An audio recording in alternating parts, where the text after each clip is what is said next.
Hello everyone, I am from Central News Institute of Technology and Management. Myself, myself Praveen Yadav, Assistant Professor in CSC and BC Department.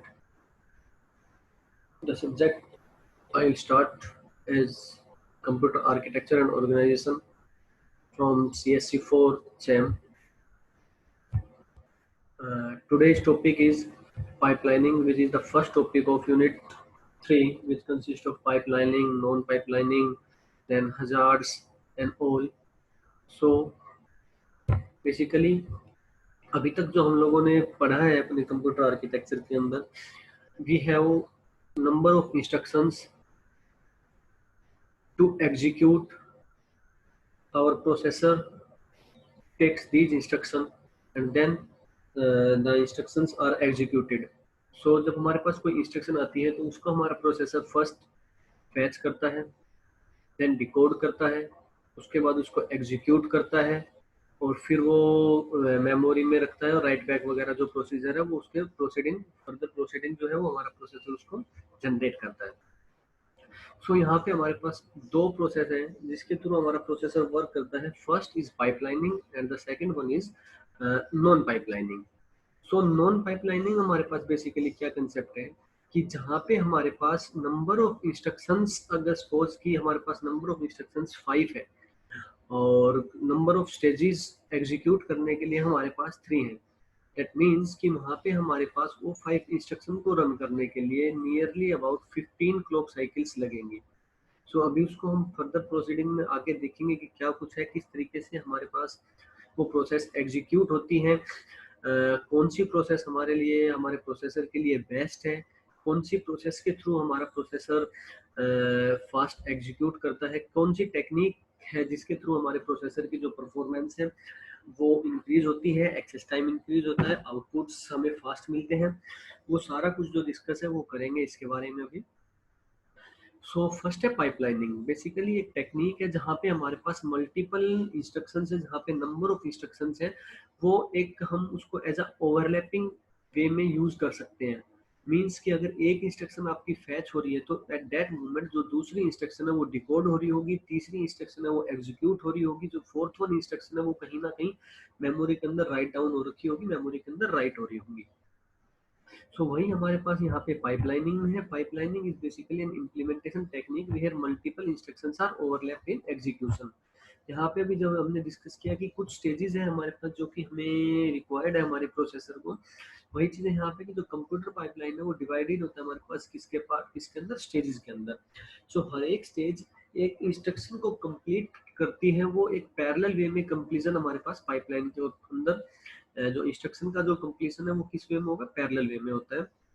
So the stages are connected to one to the next to form a pipeline. Instruction enter at one end and progress to the next stage, then completely at the last end. So यहाँ पे हमारे पास basically क्या है, जैसा कि हमने अभी बताया कि हमारे पास एक इंस्ट्रक्शन है जिसके अंदर हमारे पास 4 स्टेजेस है. यहाँ हम बात करें 5 स्टेजेस है, मेनली हम 4 के साथ चलते हैं. कई बार क्या होता है कि कुछ एक स्टेज को हम यहाँ पे एक्स्ट्रा भी राइट डाउन करते हैं, जो कि अभी हम बात करेंगे कितनी नंबर ऑफ इंस्ट्रक्शन है, कौन कौन सी इंस्ट्रक्शन हम लोग यूज करते हैं.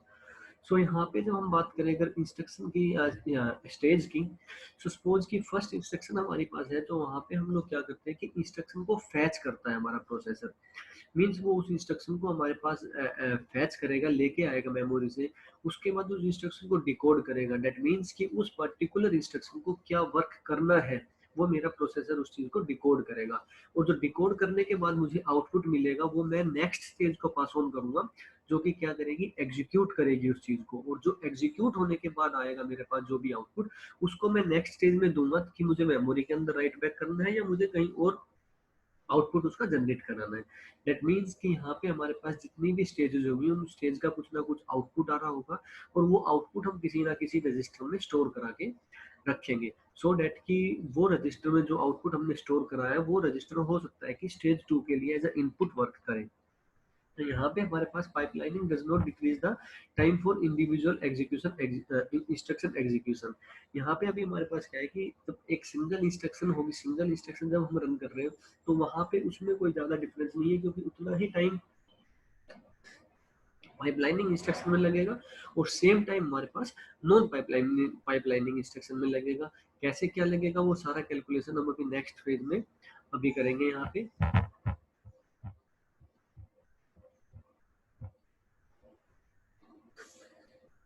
सो अभी हम फर्दर प्रोसीड करते हैं कि यहाँ पे हमारे पास ये था। Then next slide we have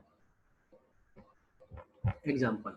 so यहाँ पे एक रियल लाइफ एग्जाम्पल हमने जो लिया हुआ है, सपोज हमारे पास एक कोई वाटर बोतल पैकिंग प्लांट है, जहाँ पे हमारे पास 3 स्टेजेस होंगी।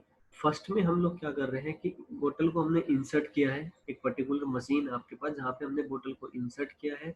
देन सेकंड स्टेज में हमारे पास वहाँ पे उस बोतल के अंदर पानी वाटर फिल होगा, और then the last one is done कि हम लोग वहाँ पे क्या करेंगे, बोतल को सील करेंगे। देन आगे जो भी प्रोसीजर है वो उसका फर्दर प्रोसीडिंग होगा। तो यहीं पे हमने क्या एग्जांपल दिया हुआ है कि भाई कि let us consider these stages as stage 1 that is means I, stage 2 for F, and stage 3 for sealing the bottle for S.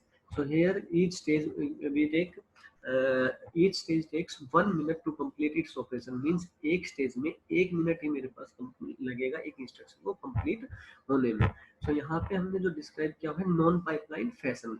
अब यहाँ पे नॉन पाइपलाइन फैशन में क्या है, मींस आपने बोतल को इंसर्ट किया, इंसर्ट के बाद बोतल में फिलिंग अप हुई, और देन उसको सील्ड अप किया। दैट मींस कि यहाँ पे आपके पास जो हमने अभी बात करेंगे कि यहाँ पे हमारे पास 9 मिनट कैसे लगे हैं विदाउट पाइपलाइनिंग में, नॉन पाइपलाइनिंग फैशन में। अब यहाँ पे देखते हैं कि फर्स्ट हमारे पास आई है बोतल आई, हमने उसको इंसर्ट किया, देन उस बोतल को हमने फिल किया, देन हमने उसको सील ऑन किया। अब यहाँ पे क्या होगा कि ये फर्दर प्रोसीडिंग आउट ऑन होगी लास्ट तक, मींस यहाँ पे कोई भी ओवरलैप नहीं हो रहा है। दैट मींस कि यहाँ पे जब आप देख रहे हो कि बोतल इंसर्ट हुई है, उसके बाद बोतल में वाटर फिल हुआ है, देन बोतल को सील्ड अप किया है। अब ये प्रोसेस मेरे पास एक एक लाइफ साइकिल के साथ, एक एक क्लॉक साइकिल के साथ मूव करेगी, और लास्ट में जब हम चेक कर रहे होंगे तो यहाँ पे हमारे पास टोटल 9 मिनट्स लग रहे हैं इसको। जैसे कि हम देखेंगे 1 2 3 4 5 6 7 8 एंड 9। तो दैट मीन्स कि टोटल 9, यहाँ पे टोटल जो टाइम लगा है नॉन पाइप लाइनिंग के केस में वो कितना लगा है, 9 मिनट्स।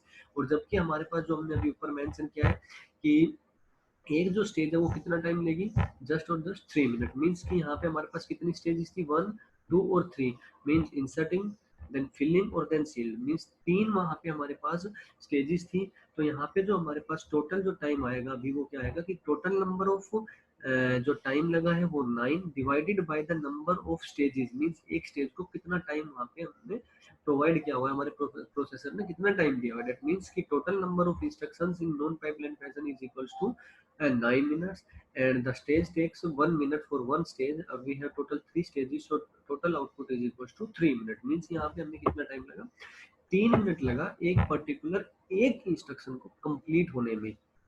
मीन्स क्या है यहाँ पे कि आपको जब एक बोतल हमने वहां पे प्रोसीड किया तो उस एक बोतल को फिल करने में हमारे पास नियरली 3 मिनट के अराउंड टाइम लगा, ये हम यहाँ पे कह सकते हैं। अब आते हैं हम नॉन पाइपलाइन फैशन पे, सॉरी पाइपलाइन फैशन पे। तो यहाँ पे बेसिकली क्या है कि हम लोग यहाँ पे ओवरलैपिंग कर सकते हैं, जो कि हमने यहाँ पे ओवरलैपिंग का केस नहीं था हमारे पास। वो चीज़ अब क्या होगी, यहाँ पे हमने ओवरलैपिंग की हुई है। मीन्स आप देख रहे हो कि जो नॉन पाइपलाइनिंग के केस में अगर हम बात करेंगे तो फर्स्ट 3 जो क्लॉक साइकिल्स यहाँ पे लगी हम बात करें, वो फर्स्ट 3 सेकंड स्टेज के अंदर वो ब्लैंक है हमारे पास, जबकि नेक्स्ट 3 पे मेरे पास वर्किंग हुई है। सेम केस में फर्स्ट 6 जो थर्ड स्टेज है वहाँ पे वो ब्लैंक रही है, और लास्ट में वो सील्ड अप हुआ है। अभी ये फर्दर और एक और एग्जांपल है, उसके बारे में डिस्कस करेंगे तब अच्छी तरह क्लियर होगा। सो यहाँ पे अभी हम बात करते हैं पाइपलाइन फैशन के बारे में। पाइपलाइन फैशन में हमारे पास बेसिकली क्या है कि हमने फर्स्ट जो स्टेज है वहाँ पे हमने इंसर्ट की बोतल, देन जब सेकंड स्टेज पे हम आ रहे हैं तो बोतल हमारे पास इंसर्टेड है।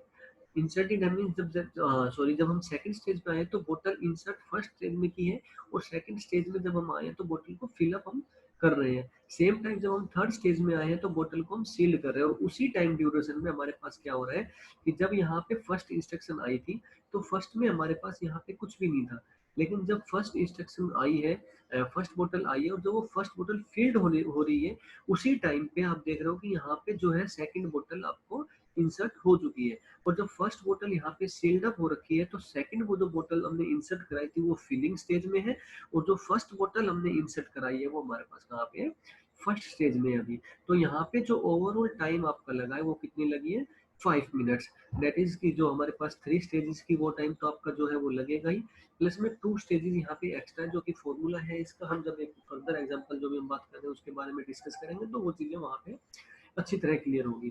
सो मीन्स यहाँ पे हमारे पास जो टोटल लाइन टाइम लग रहा था 9 मिनट का, वो यहाँ पे अब लग रहा है पाइपलाइन के केस में 5 मिनट्स का, बिकॉज पाइपलाइनिंग के केस में हम क्या कर सकते हैं, ओवरलैपिंग कर सकते हैं। मीन्स एक साथ हम 2 या 3 इंस्ट्रक्शन को वहाँ पे हम एग्जीक्यूट करा सकते हैं हमारा प्रोसेसर, जबकि नॉन पाइपलाइन के केस में अगर एक इंस्ट्रक्शन मेरे प्रोसेसर के पास है तो वो इंस्ट्रक्शन जब तक कंप्लीट नहीं हो जाएगी तब तक हम दूसरी इंस्ट्रक्शन को वहाँ पे एग्जीक्यूट नहीं करा सकते। तो ये बेनिफिट है, और इसकी वजह से हमारे पास क्या होता है, हमारे प्रोसेसर का जो टाइम है, जो परफॉर्मेंस है, जो उसका एक्सेस टाइम है, जो उसकी स्पीड है, वो इंक्रीज हो जाती है। तो यहाँ पे जो हमारे पास टोटल जो भी पाइपलाइन का जो हमने फॉर्मूला अभी रन किया कि टोटल टाइम कितना लगा, उसको 5 minutes divided by number of stages, जो कि 1 मिनट हमने एग्जांपल में लिया हुआ तो 1 मिनट को लेकर चलिए, तो यहाँ पे हमारे पास 1.67 मिनट लगा है एक इंस्ट्रक्शन को एग्जीक्यूट कराने में। वहीं पे जो हमारे पास एक इंस्ट्रक्शन को एग्जीक्यूट कराने में यहाँ पे 3 मिनट लग रहा है। सो यहाँ पे अब हम बात करते हैं इसके बाद पाइपलाइनिंग स्टेजेस की, जो हमने यहाँ पे अभी डिस्कस किया है कि ये स्टेजेस वगैरह क्या है, कैसे वर्क करती है, उसके बारे में अब हम यहाँ पे देखते हैं कि पाइपलाइनिंग स्टेजेस हमारे पास क्या है। बेसिकली फर्स्ट हमारे पास है risk processor, reduced instruction set processor. यहाँ पे हमारे पास क्या होता है कि बेसिकली रिस्क जो प्रोसेसर है, अभी हम रिस्क प्रोसेसर यूज करते हैं तो यहाँ पे आपको 5 स्टेजेस लगेंगी एक इंस्ट्रक्शन पाइपलाइन को एग्जीक्यूट हम जो करेंगे उसको। जो RISC हमारे पास इंस्ट्रक्शन सेट है उसमें हम 5 इंस्ट्रक्शन को यूज करते हैं, जो कि हमने यहाँ पे मेंशन भी हुई है। फर्स्ट जो इंस्ट्रक्शन है वो हमारे पास है इंस्ट्रक्शन फैच, सेकेंड हमारे पास है इंस्ट्रक्शन डिकोड, थर्ड हमारे पास है इंस्ट्रक्शन एग्जीक्यूट, फोर्थ हमारे पास है मेमोरी एक्सेस, और फिफ्थ हमारे पास है राइट बैक। तो यहाँ पे हम अभी क्या करते हैं कि जैसे फर्स्ट है हमारे पास इंस्ट्रक्शन फैच, यहाँ पे क्या होगा हमारे पास, जो हमने बात की थी कि हमारा प्रोसेसर क्या करेगा, इंस्ट्रक्शन को रीड करेगा किसी ना किसी मेमोरी लोकेशन से, जो कि पॉइंट आउट कर रहा होगा हमारा प्रोग्राम काउंटर, जो कि हम पहले पढ़ चुके हैं यूनिट नंबर 2 में। यूनिट नंबर 2 के अंदर जैसा कि आपने पढ़ा था कि कुछ रजिस्टर्स होते हैं हमारे पास, उन रजिस्टर के थ्रू हम किस तरीके से डाटा को एक्सेस करते हैं। तो वहीं पे हमारे पास जो फर्स्ट रजिस्टर था वो होता है प्रोग्राम काउंटर, जो कि हमारे पास नेक्स्ट इंस्ट्रक्शन के एड्रेस को अपने पास स्टोर करके रखता है। तो यहाँ पे जब प्रोग्राम काउंटर के पास जो एक नेक्स्ट मेमोरी एड्रेस होगा, वो मेमोरी एड्रेस हमारे पास सीपीयू क्या करेगा, उसको रीड ऑन कराएगा, उस इंस्ट्रक्शन को फैच करेगा। तो फिर उस इंस्ट्रक्शन को वो फैच कर लेगा, तो जो सेकंड स्टेज आएगी वहाँ पे हमारे पास जो इंस्ट्रक्शन फैच होके होंगे उसको हम डिकोड करेंगे। तो डिकोड करने के बाद उसके पास जो भी प्रोसेस होगा उसको हम नेक्स्ट फेज में भेज देंगे। दैट इज हमारे पास जो नेक्स्ट फेज होगी वो क्या होगी, इंस्ट्रक्शन एग्जीक्यूट। सो यहाँ पे जो इंस्ट्रक्शन डिकोड है, यहाँ पे basically instruction is decoded and the register file is access to get the values from the register used in the instructions.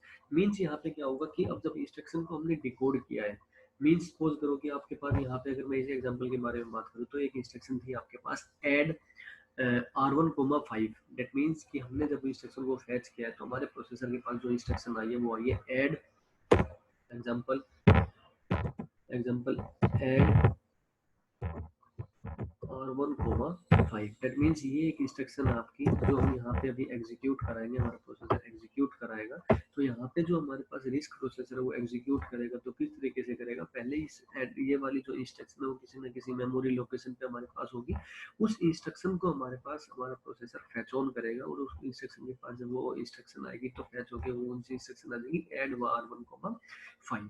अब जब सेकंड स्टेज की हम बात करते हैं इंस्ट्रक्शन डिकोड, तो अब इंस्ट्रक्शन डिकोड में जो ये वाला स्टेज है आपकी, यहाँ पे हमारे पास जब आ जाएगा इंस्ट्रक्शन डिकोड में, तो ऐड जब एग्जांपल ऐड R1,5 मींस क्या करेंगे कि यहाँ पे हमारे प्रोसेसर को ये पता लगेगा कि हमें क्या करना है, कि ऐड करना है 5 को, जो कि इसके अंदर कि R1 रजिस्टर के अंदर कोई ना कोई वैल्यू हमारे पास ऑलरेडी पड़ी हुई है उसके अंदर। वही चीज हमने यहाँ पे मेंशन की हुई है कि इंस्ट्रक्शन को डिकोड किया, उसके बाद register file is access to get the value from the register used in the instruction, की कौन सी वैल्यू को हमें क्या करना है और कैसे एग्जीक्यूट करना है। सो यहाँ पे हमारे पास इस इंस्ट्रक्शन जब हमारे पास ये फर्दर प्रोसीडिंग होगी इंस्ट्रक्शन एग्जीक्यूट वाली मोड में, तो यहाँ पे जब हमारे पास ये इंस्ट्रक्शन आएगी तो यहाँ पे R1 की जगह कोई ना कोई वैल्यू मिलेगी। दैट इज हमने यहाँ पे सपोज करो R1 का कोई एग्जांपल ले लिया, दैट इज 5। तो यहाँ पे जब ऐड R1 इक्वल टू 5 होगा, तो यहाँ पे जब इस स्टेज में हमारे पास एग्जीक्यूट वाले फॉर्म में आएंगे, तो यहाँ पे हमारे पास हमारा ALU का वर्क ALU अपना काम स्टार्ट करता है। तो यहाँ पे R1 में क्या आ जाएगा मेरे पास 5, दैट इज एड 5,5। तो यहाँ पे आपका जो रिजल्ट जनरेट होगा वो कितना हो जाएगा, इज इक्वल्स टू 10। सो यहाँ पे एयरली ऑपरेशंस परफॉर्म होंगे। अभी यहाँ पे हमने ऐड का एग्जांपल लिया तो सिंपल ऐड होगा, अदरवाइज कोई भी अगर आपका कोई भी एग्जांपल होगा या कोई भी आपकी इंस्ट्रक्शन होगी वो आपके नेक्स्ट प्रोसीजर में वो एग्जीक्यूट होंगे। देन उसके बाद जब ये सारा काम हो जाएगा और रिजल्ट आपका आ जाएगा 10, उसके बाद हम क्या करेंगे कि in this stage memory operands are read and written from और to the memory that is present in the instruction. उसके बाद हम मेमोरी एक्सेस में बात करेंगे कि वो 10 मुझे कहाँ पे क्या कराना है। हो सकता है कि उस 10 का यूज हमारे पास फर्दर किसी इंस्ट्रक्शन में हो, या हो सकता है कि हमें उस चीज़ को हमें मेमोरी के अंदर स्टोर कराना हो। तो वो जो चीज़ें हमारे पास वो सारी की सारी अब हमारे पास मेमोरी एक्सेस होगा जब स्टेज नंबर 4 होगा, वैसे ही हमारे पास आएगा stage number 5 that is right back. यहाँ पे जो हमने फैच की थी वैल्यू उसको दोबारा से हम रिटर्न कर देंगे अपने रजिस्टर के अंदर, जो कि एक हमारे पास इंस्ट्रक्शन के अंदर आएगा, तो उसके अंदर हम इस चीज़ को